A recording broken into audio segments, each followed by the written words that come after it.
I had a dream a couple of years ago, and at the time I did not fully understand until just recently when I was thinking about it, and I think God finally revealed the true meaning of it to me. I'll try to explain it to you as best as I can. It starts out where I'm in art with a bunch of people, and everybody that I know is there. We're all playing frisbee when all of a sudden, out of nowhere, in the sky, Jesus appears, says to us, "I've come to notify you. Prepare you the way. I will return 3 days," and then he disappears. And all of us are excited. Well, some of us are excited, some are terrified and rush around to set their ways straight.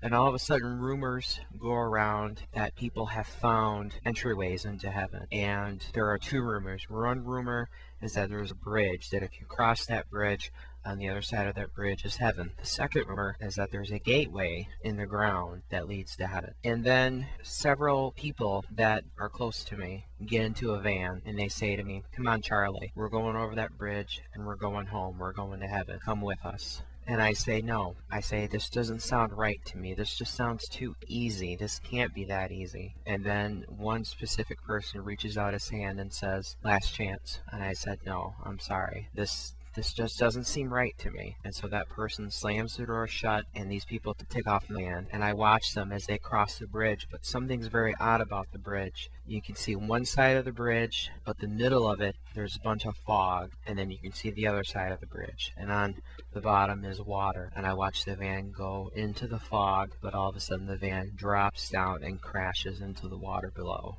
And then after I see that, another person that is close to me grabs my hand and says, "Come on, that was not the way to heaven. We're going to try the other way." And they lead me to the hole in the ground that contains the gateway. When we come to the hole in the ground, there is a person on a cart tied up and bound up, a person that I do not recognize.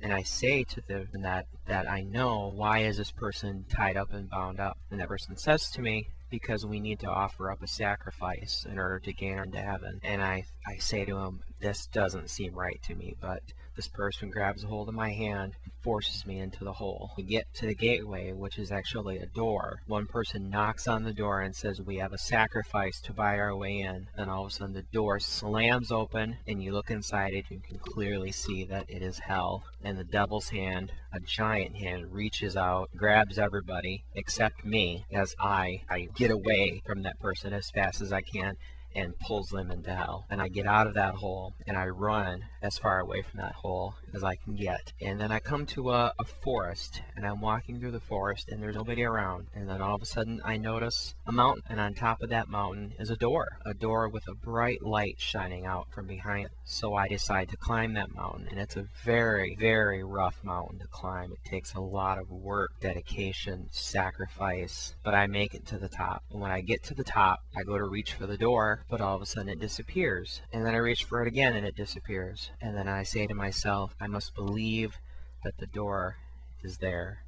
So I say to myself, I believe that the door is there. I believe that the door is there with all my heart. And I begin to believe that the door is there. And then I go to reach for it, and then I grab it. And then I open up the door, and I pull myself in. And I get into this room that looks like just a regular apartment. There's a couch, a small black and white TV, a kitchen. I'm kind of puzzled by where I am. So I take 2 steps in to the room, and I turn the TV on, but the TV is actually in bright, beautiful colors, and I see angels singing beautiful songs. And then I look on the other side of the room, there's a door, and a person walks through that door, and it is Jesus. And he comes up to me, a hug, and says, "Welcome home, son." And that is the end of my dream. The kingdom of God is inside you and all around you, not in buildings of wood and stone. Split a piece of wood, and I am there.